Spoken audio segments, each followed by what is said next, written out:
Bien-aimés en Jésus-Christ, salut et bienvenue à WIFNU, notre communauté qui lit la Bible ensemble pour connaître les promesses qu'on a en Jésus-Christ, notre Seigneur, notre Sauveur et notre espérance.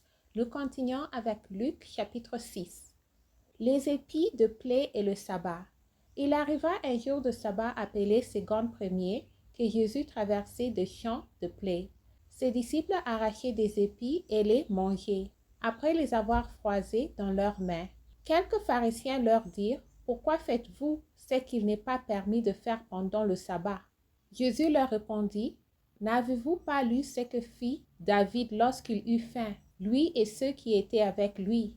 Comment il entra dans la maison de Dieu, prit le pain de proposition, en mangea et en donna à ceux qui étaient avec lui, bien qu'il ne soit permis qu'aux sacrificateurs de les manger. » Et il leur dit, « Le Fils de l'homme est maître même du sabbat. » Amen. L'homme à la main sèche. Il arriva un autre jour de sabbat que Jésus entra dans la synagogue et qu'il enseignait, et il s'est trouvé un homme dont la main droite était sèche. Les scribes et les pharisiens observaient Jésus pour voir s'il ferait une guérison le jour du sabbat. C'était afin d'avoir sujet de l'accusation. Mais il connaissait leurs pensées et il dit à l'homme qui avait la main sèche, « Lève-toi et tiens-la au milieu. » Il s'éleva et se tint debout. Et Jésus leur dit, « Je vous demande s'il est permis le jour du sabbat de faire du bien ou de faire du mal, je tourne la page, sauver une personne ou de la tuer. » Alors, prenant ses regards sur eux tous, il dit à l'homme, « Étends ta main, il le fait et sa main fut guérie. » Ils furent remplis de fureur et ils se consultèrent pour savoir ce qu'ils feraient à Jésus. Choix de 12 apôtres. En ce temps-là, Jésus se rendit sur la montagne pour prier et il passa toute la nuit à prier Dieu. Quand le jour parut, il appela ses disciples et il en choisit 12, auxquels il donna le nom d'apôtres.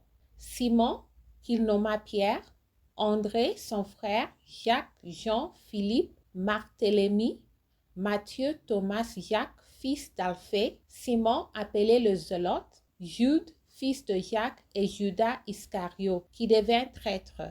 Il descendit avec eux et s'arrêta sur un plateau où il se trouvait une foule de ses disciples et une multitude de peuples de toute la Judée, de Jérusalem et de la contrée maritime de Tyr et de Sidon.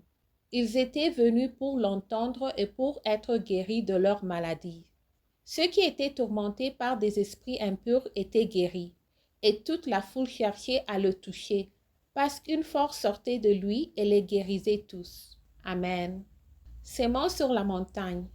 Les béatitudes, préceptes divers, l'amour des ennemis, les jugements téméraires, la paille et la poutre, l'arbre et son fruit, la maison bâtie sur le roc. Alors Jésus, levant les yeux sur ses disciples, dit, « Heureux vous qui êtes pauvres, car le royaume de Dieu est à vous. Heureux vous qui avez faim maintenant, car vous serez rassasiés. Heureux vous qui pleurez maintenant, car vous serez dans la joie. Heureux serez-vous lorsque les hommes vous haïront, lorsqu'on vous chassera, vous outragera et qu'on rejettera votre nom comme infâme à cause du Fils de l'homme. Réjouissez-vous en ce jour-là et tressaillez d'allégresse, parce que votre récompense sera grande dans le ciel. Car c'est ainsi que leur Père traitait les prophètes. Mais malheur à vous, riches, car vous avez votre consolation. Malheur à vous qui êtes rassasiés, car vous aurez faim. Malheur à vous qui riez maintenant, car vous serez dans le deuil et dans les larmes. Malheur lorsque tous les hommes diront du bien de vous, car c'est ainsi qu'agissait leur Père à l'égard de faux prophètes. Mais je vous dis, à vous qui m'écoutez, aimez vos ennemis, faites du bien à ceux qui vous haïssent. Bénissez ceux qui vous maudissent, priez pour ceux qui vous maltraitent. Si quelqu'un te frappe sur une joue, présente-lui aussi l'autre. Si quelqu'un prend ton manteau, ne l'empêche pas de prendre encore ta tunique.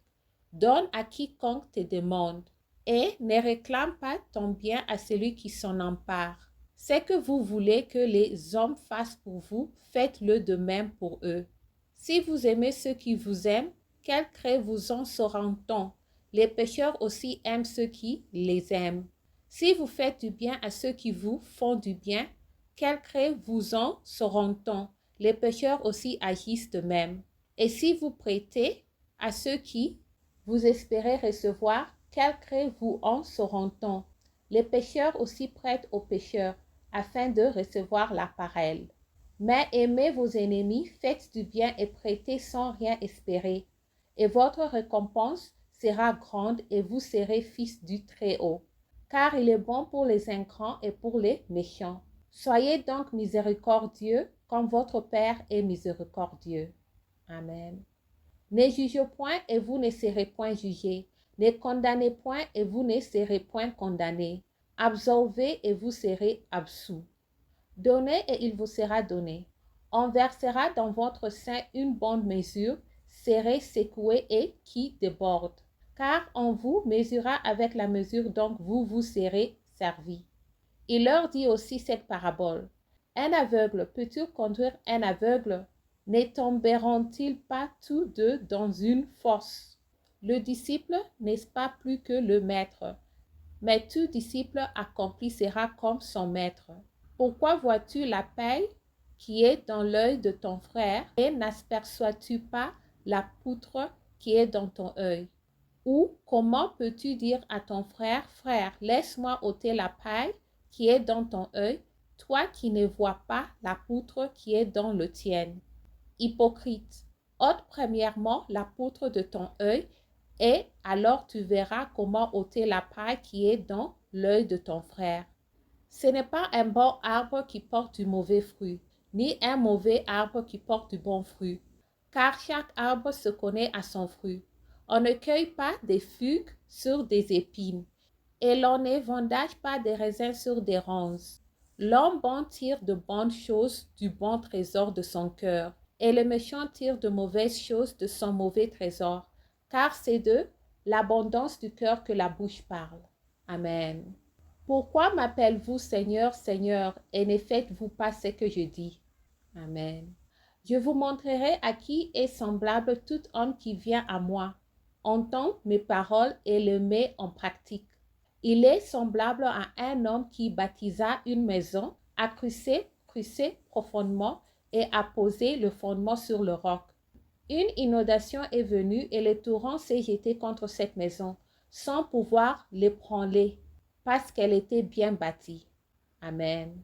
Mais celui qui entend et ne met pas en pratique est semblable à un homme qui a bâti une maison sur la terre sans fondement. Le torrent s'est jeté contre elle, aussitôt elle est tombée, et la ruine de cette maison a été grande. Merci d'avoir lu ensemble. J'améliore mon français en lisant la Bible. Restez en Jésus-Christ et shalom.